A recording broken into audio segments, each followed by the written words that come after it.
Hello, everyone. Thank you for joining me again and welcome to any new viewers. This is To The Point English with Ben. I'm Ben. And as you can see, today I have a slightly different video because I have a special guest.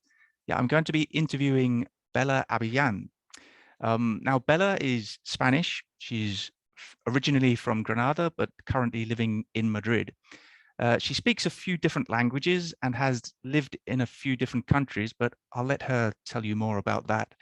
But the main reason that I've invited Bella for this interview is because of her experience with the Cambridge English exams.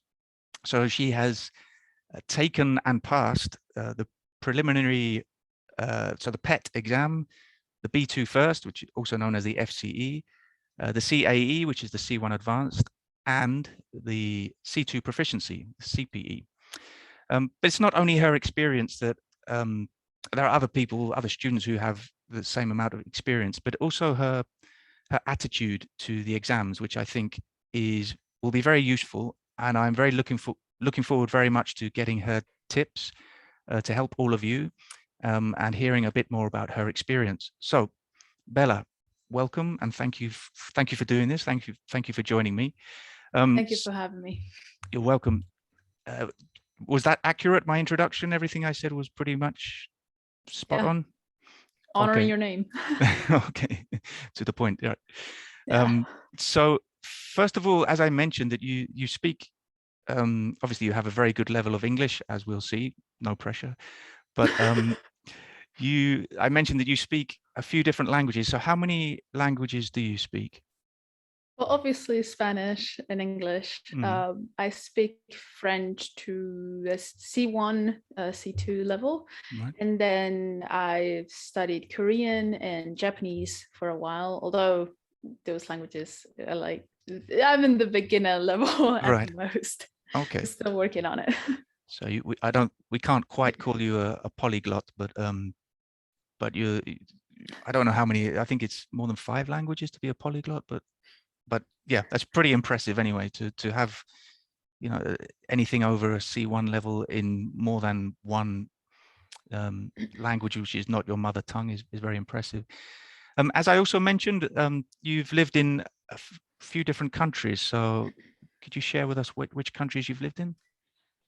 Yeah, I've been, well, obviously I lived down south in Spain for quite a while, and I was pivoting between the UK and visiting other countries for a while. But then I, out of the blue, for my last university, moved to South Korea and was pivoting in between Japan and South Korea for a while, for almost 2 years, and then came back here. But when living in Asia, you basically pivot around all of them. So yeah, it's always an interesting experience.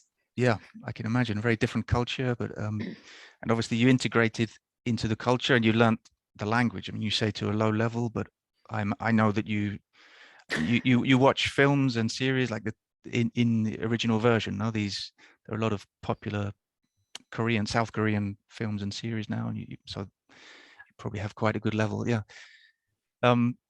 So yeah, obviously today we're going to speak a lot about the Cambridge English exams because of your experience, as I said, but also because of your attitude. I think you have a good attitude to the exams, and obviously you're successful because you've passed them all. So you took the PET a few years ago now, I imagine, and then the yeah, you remember that exam? I even remember what I was wearing and where the exam was, which is ridiculous. Right. But I think it was 2009, 2010. Right. So that, yeah, something like that. Well, that sounds very recent to me, but it's actually about 13 years ago. So for me, anything in the 2000s seems very new because I remember. Well, I don't remember, but I was born in the 70s, so that's a long time ago. another lifetime. So yeah, obviously you passed the PET, then you took the B2 first. Yeah, a year or a year and a half after that. Okay. Probably. So, and I always say to my students, it's a real advantage if you know the format of the exams and the sort of the style of the Cambridge, if you know Cambridge quite well. And obviously starting with the PET. PET is not the first exam. You have CAE before that, which is for children really, but yeah, the B2 first is really in the sort of the adult section categories of the exams. So you B2 first, then the C1 advanced. So when did you take the C1 advanced? 2012. Right. 2012, December 2012. Okay.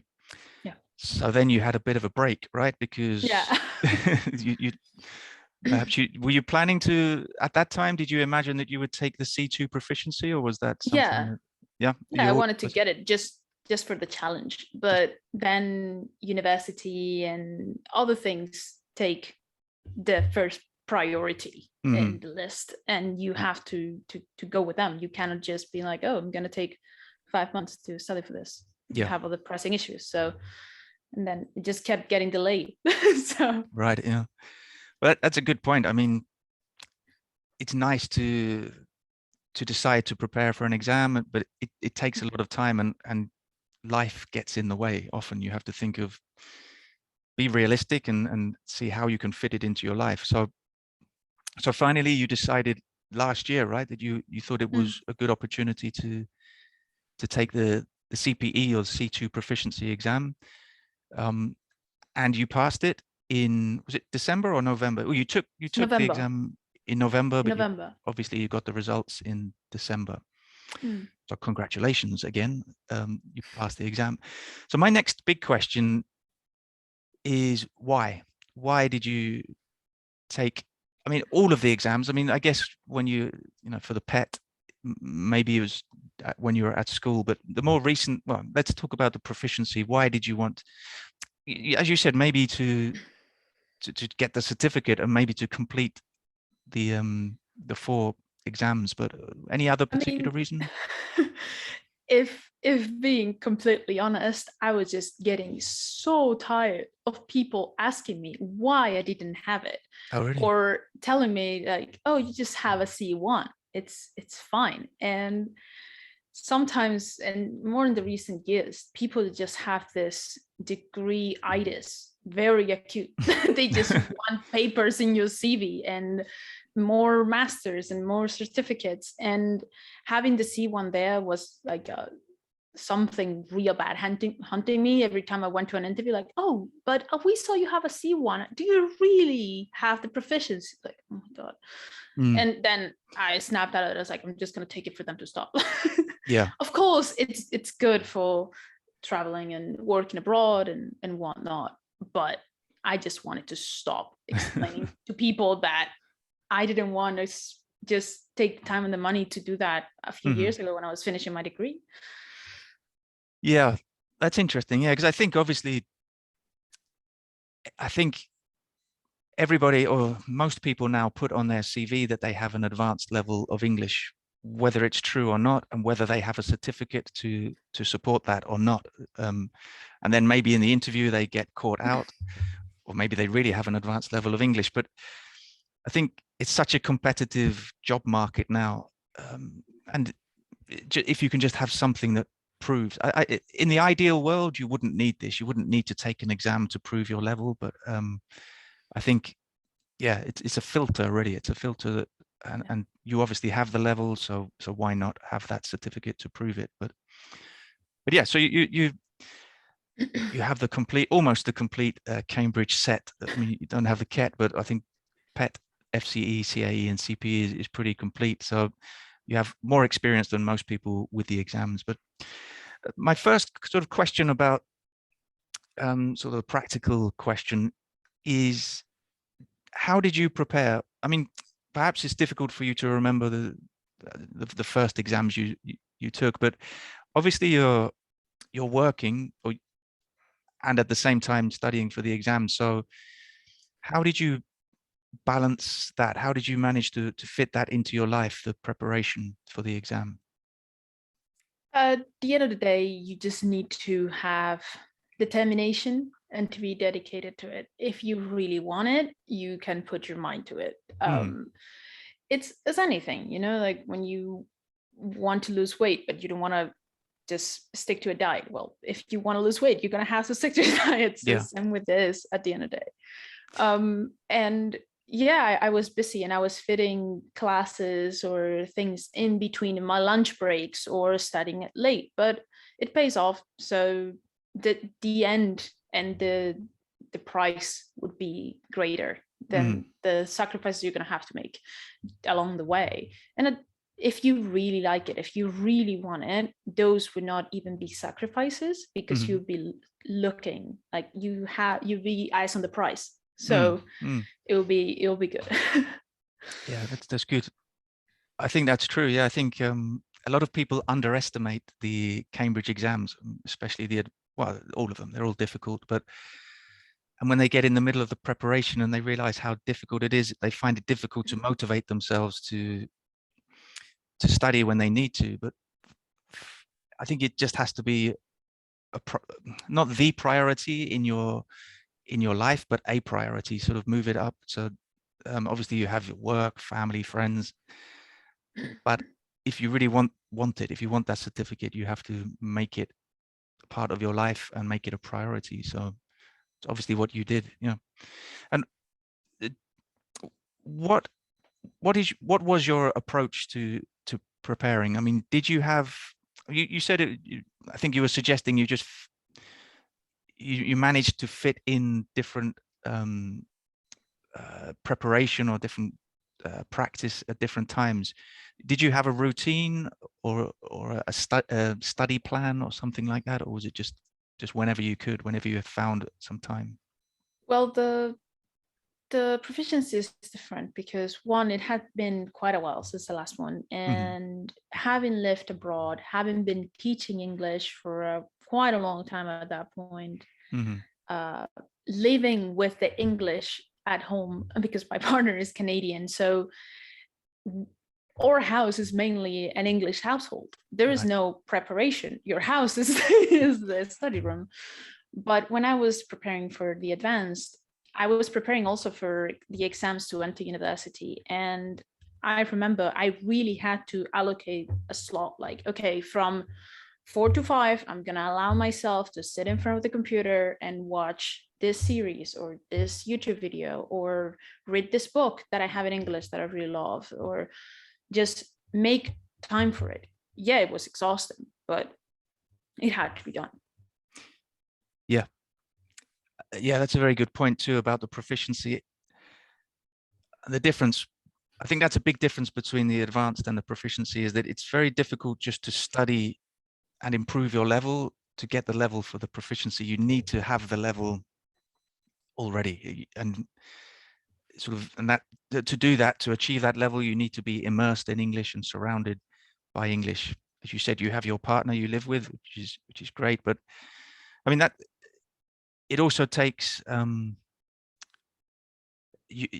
your attitude has to be correct, because just having a partner or having the opportunities, everybody has has the opportunities with technology now, but it's the attitude, I think, that is important. Yeah.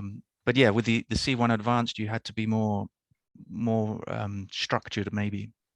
I think with the C1, you have almost all the knowledge, like the vocabulary, the elaborate part of the language. Mm-hmm, But when I look back, you really need that point of practicing and immersing yourself, as you said, to be mm-hmm, able to step up to the C2.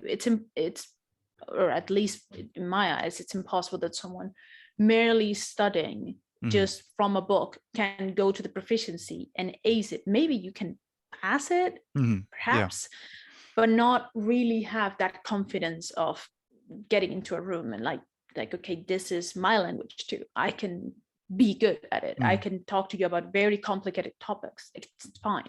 yeah. So I feel like if I would have tried to take the proficiency right after the advanced, it would not have gone nearly as good, or I Mm, would have been nearly as calm as I was, mm-hmm, because I needed that breather in between, because I yeah. was fairly tired of studying for Cambridge Mm, exams. And also the just go about my life and talk and talk and talk and experience it and be on it, and yeah. then it would flow naturally. Yeah. I think you just have immerse is the word. Surround yourself. Read what if you can find a partner, an English speaking partner, great. That's a bonus. But Go that's get yourselves a good partner, yeah, guys. go and find one. That's your homework. But yeah, but you don't obviously you don't need that. It helps, but yeah, just to read everything in English. And I think read everything, watch all the films and series in English, listen to podcasts, radio in English, and pay attention too. And yeah, just spend some time absorbing English. Because with the proficiency, a big difference is that there are a lot of idiomatic expressions, a lot of fixed expressions, and you can't learn, it's impossible to learn all the vocabulary in the English language and learn all the idiomatic expressions, especially like with a 6 months preparation. It's just not going to happen. So you need a strong foundation, I think. So I should mention, I mean, you said, we mentioned that you passed the C2 proficiency, but you did ace it, I think. We can say that as you using your expression, but can we say that your score? Because Yeah. yeah, okay. So you got a B, 218, right? So just 2 points from A. And if I remember correctly, I was looking before. You got some very good scores on the reading. You got 226.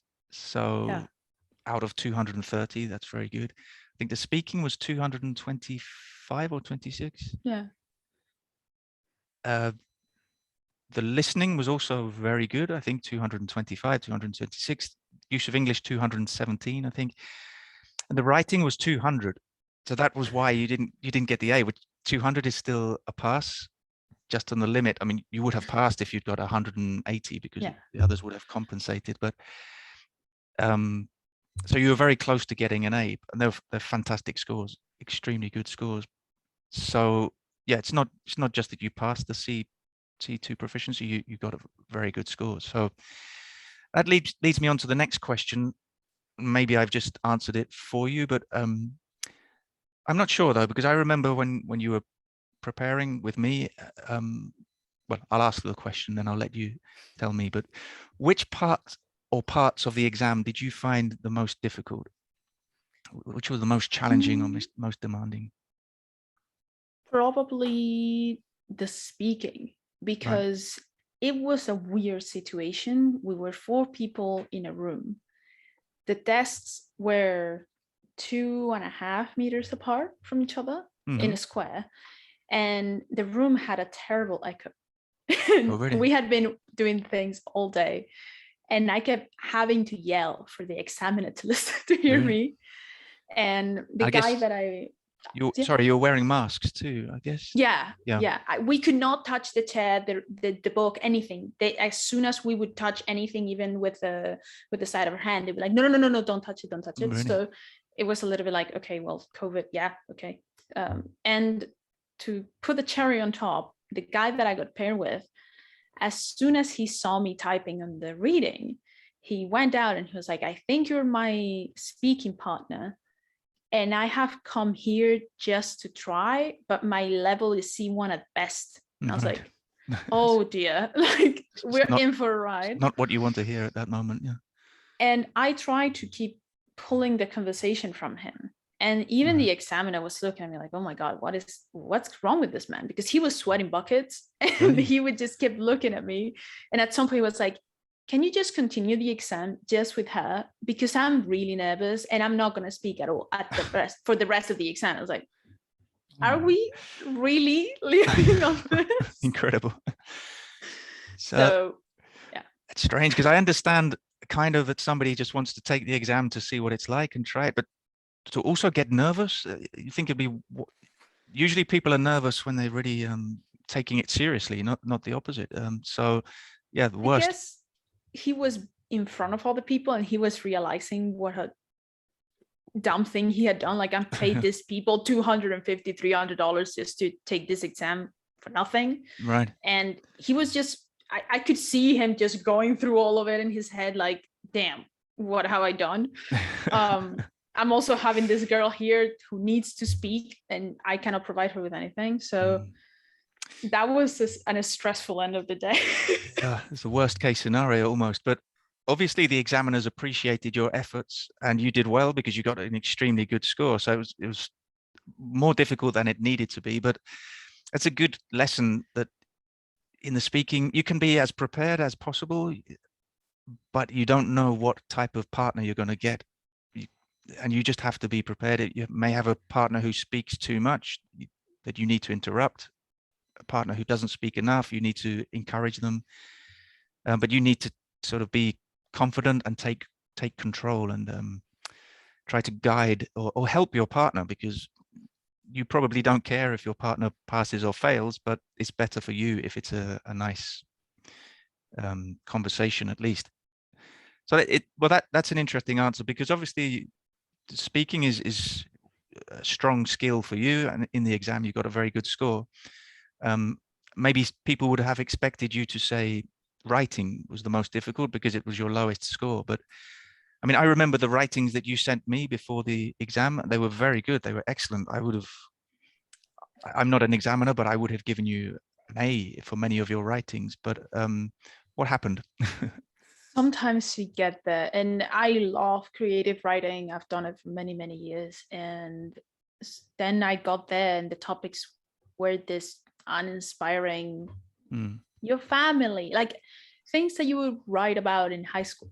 Like, this is not motivating me to write a 300-word essay. This is just, I'm putting the text together, but this is not something that someone would pick up and be like, oh, this is great. You know, you didn't feel it. You didn't feel inspired by the topic or the tasks. You just no.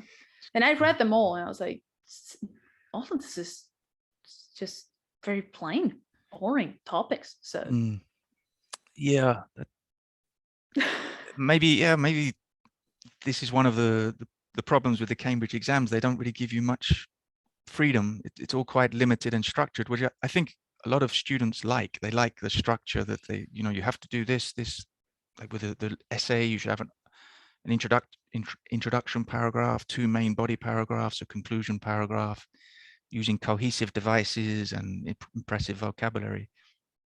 And that's good, because you can learn that and repeat it like a formula, but it doesn't give you much room for creativity. So yeah, that can be a problem. But I mean, you got 200 points, which is very good. Just compared to your other skills, it was lower. But so yeah, you didn't find that particularly challenging, but you just feel that it wasn't inspiring. Yeah, I fulfilled the I ticked the boxes with it. Like, clearly I knew the structure and the vocabulary was not bad, but it was not wow effect. And yeah, for me, if it's not, like, I prefer the challenging over the monotonous, because if you repeat something, you know that when we were practicing speaking, I hated to repeat the same, even the introduction, just the same way twice. yeah. For myself, I know I'm saying that thing the secondary or third time, and it makes me just not want to say it at all. So with the writing, it was the same. Like, I've already talked about this probably another 10 times in the writing before. You're not going to care. The topic is really narrowed. You feel false. No, it's all false. It's all it is false. It's a very unnatural situation. And yeah, that first question in the C2 Proficiency speaking is, where are you from?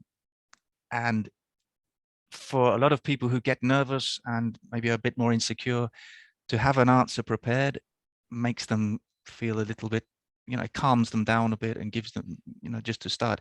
It should never sound prepared. However prepared it is, it should sound natural. But for you, you didn't want to learn by heart an answer, right? You wanted to just be spontaneous and change it. So that's good. I think that's good. If you can do that, which really at a C2 proficiency level, you should be able to do. Yeah. And you did, obviously. But with the writing, maybe it's a bit more structured and limited. But I feel like with the speaking, it's like a parrot. You get that, they ask you where you're from, what's your age, what you do, and you just spit it out, like the 3 of them. And then what? Because you're heading to avoid anyway. So just don't, better to just keep improvising every time. It's like with acting, if you keep improvising, you will get better at it eventually. Yeah. So if you prepare the first 3 and then they ask you something out of the blue and you don't know where it's coming from, you're going to get even more nervous and probably mess up more in the other parts. So just keep rolling with the flow and it will probably flow naturally. Yeah. Yeah. I agree completely. I think that's good. I often say to my students, speak from an authentic place, from a authenticity. I think because it's such an unnatural situation, people try to invent something or to use this vocabulary they wouldn't usually use, and then it does get a bit false. But again, people are different, so I think people need that familiarity of an answer that they can sort of roll off without thinking. But as you said, it's only the first two questions you can prepare for. The others, you have no idea what they're going to be, so you have to be ready for it. So in the preparation stages, yeah, when you're practicing the speaking, it's better just to be a bit more spontaneous and spur of the moment. So yeah, the writing, yeah, and with the reading and use of English, you got very good scores again. How did you prepare for those? As we said before, with the proficiency, it's very difficult to prepare. I always recommend that people revise all the grammar, but as I said, you can't learn whatever books you use for preparation. You can't learn all the vocabulary. It doesn't include all the vocabulary that can appear in the exam. So how did you have a particular strategy to prepare? Yeah, to not pick up a grammar book at all. Okay, right. I had for me, it was like, I do not want to study this. Like, there is a point where you just need to learn by just being exposed to it, and that being picking up a really heavy novel in a specific topic, or watching shows, or whatever it is. It's necessary that you just throw yourself at it. Sometimes we try to study these long lists of vocabulary when we start a language, and at the beginning it does good for you because you're trying to just absorb as much as you can.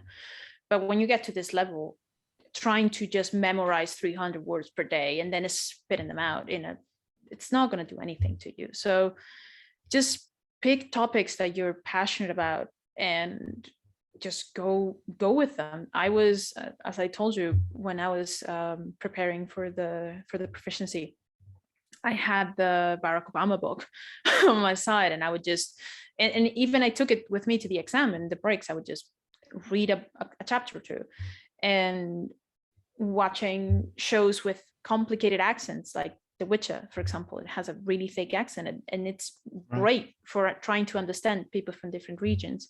Yeah. And you pick up a lot from that because you see a scene, you associate this expression with this particular moment in the series that you really loved, and it sticks. It's like glue. Yeah.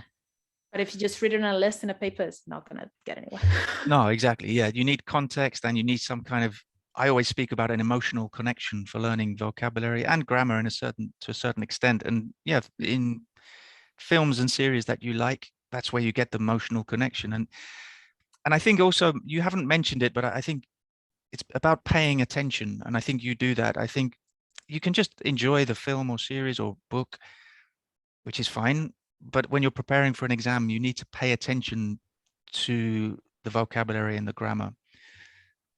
It's a good idea to take notes, but at least pay attention, at least be inquisitive and analytical. Just think, why did they use this word or this structure or this pronunciation, whatever. Just pay attention. I But used to have a weird, I guess, game with myself where I would be reading a book or watching a movie or something, and I would pick up just 2-3 expressions or words that would just stand out, and try to use them in the next 3 to 5 days in my, like, just randomly, right? Just try to incorporate them in my vocabulary. And by the end of those 3-5 days or that week, they would be there. They would be already in the repository. yeah. And then on to the next one. So it helps a lot to try to force them and incorporate them naturally in your speech, in your daily life. Because if you try to force them for the first time in the exam, it's not going to fly. No. It's going to sound forced, and that's just not a great look. Yeah, I agree. I mean, a lot of people have the problem that they don't have many opportunities to speak, so they don't have the chances I say there's this expression, use it or lose it. Use the vocabulary or you will lose it. But that's not an excuse, because for me, a good way of practicing the vocabulary in an active sense is writing. You can just write stories, write sentences, write whatever you want, but just write and using the vocabulary. And that's a more active way of sort of absorbing the vocabulary. And this concept of spaced repetition too, which you without saying it, that's what you do. Like after a few days, you can repeat it, so it's it's fixed in your mind. So yeah, it's good advice. Lots of good advice there, I think. So I have a question about, imagine remember yourself before you, and it's difficult because you took the PET exam when you were very young, and it's difficult, but if you could give one tip to a student who is preparing for their first Cambridge exam, so they've just tuned into this channel, they've just and they have no idea about the Cambridge English exams, is there just one tip that you could give to them for the preparation, or anything you want to give, any tip? I always say to my students when I teach that when you're going to take an exam, any exam, even if it's a really high level one or a beginner's one, don't wish for luck, prepare with knowledge. So prepare in advance, and the day before, just try to relax, do what you need to do, except for touching a book, Right. and go calmly to the exam. What you know, you already know, and what you don't, you're not going to know 3 hours in advance. And also, it's just a person in front of you. It's just a city, it's just a track, it's just a day. And if you fail, it's not the end of the world. Other opportunities will come. And that person is not going to analyze you. So just go ahead, do the best that you can, and keep rolling. Yeah, well, fantastic advice. Yeah, I think obviously you've touched on, for me, probably the biggest problem that students face, the biggest barrier, and it's nerves. Some people get so nervous before an exam. I mean, my little slogan or motto or whatever, or mantra is, don't be scared, be prepared. People get so scared, but if you know the day of the exam that you're well prepared, and you, as you said, then that's it. Just now, whatever happens now, you've, as long as you stay focused in the exam and really concentrate throughout the exam, then you've done everything you can. If you feel that you're unprepared on the day of the exam, that's more problematic. So that's why people should prepare months in advance, not a week before the exam, which many people do. So yeah, that was, you said, don't, what was that? It was nice. I like what you said. Don't wish for luck, prepare for knowledge. Prepare with knowledge. Yeah, so that's nice too. Yeah, I might steal that. All yours. Okay, it's not copyrighted. So yeah, just a couple, well, maybe just one more question, because I've kept you. I know you're very busy. Just what do you think is the biggest difference between learning English in general? And we've touched on this a little bit, but the difference between learning English in general and preparing for an exam in particular? I've known a lot of people, a lot of English speakers from a lot of different countries at this point, and you can throw at them some of the normal things that we see when we prepare for Cambridge exams, and they would look at you as if you had 7 heads. And it's because when you're preparing for the Cambridge exams, for the upper levels even more so, you're not preparing to speak like an average person in the UK. You're preparing to speak literally like the examiner said when I took the CPE back in November, you and the Queen will be at the same level, and only you. So right. She was like, it's the only 2 people that you're going to speak like that. So that's it. You're not preparing for everyday situation. You're doing that with a B1, B2 to go on a trip, to enjoy and to be able to communicate. But nobody is going to need a C2 to go to Wales to on a weekend. So Yeah. be aware that you're turning yourself into a dictionary, and be conscious about it. Right. That you're trying to be really, really precise, really, really proper with what you say and how you say it. So Yeah, I agree. And I've said that in a video. You have to, in some ways, I don't want to say be better than a native speaker, but I encourage students to use vocabulary and expressions that to be honest, I never use in English, like um, of paramount importance, inextricably linked, all these kind of expressions. They're great, but you know, when I'm talking to my friend in a pub, I don't say, I don't use those expressions. Maybe in a presentation or in a letter, but that type of thing. But yeah, but if you say that talking to someone on a random Tuesday, they're gonna be like, get a grip, man, like stop pretentious that. idiot. Yeah, exactly. But it is the obviously it's very difficult to test somebody's level in with a limited time. It's having a good level of English, or having any level of English.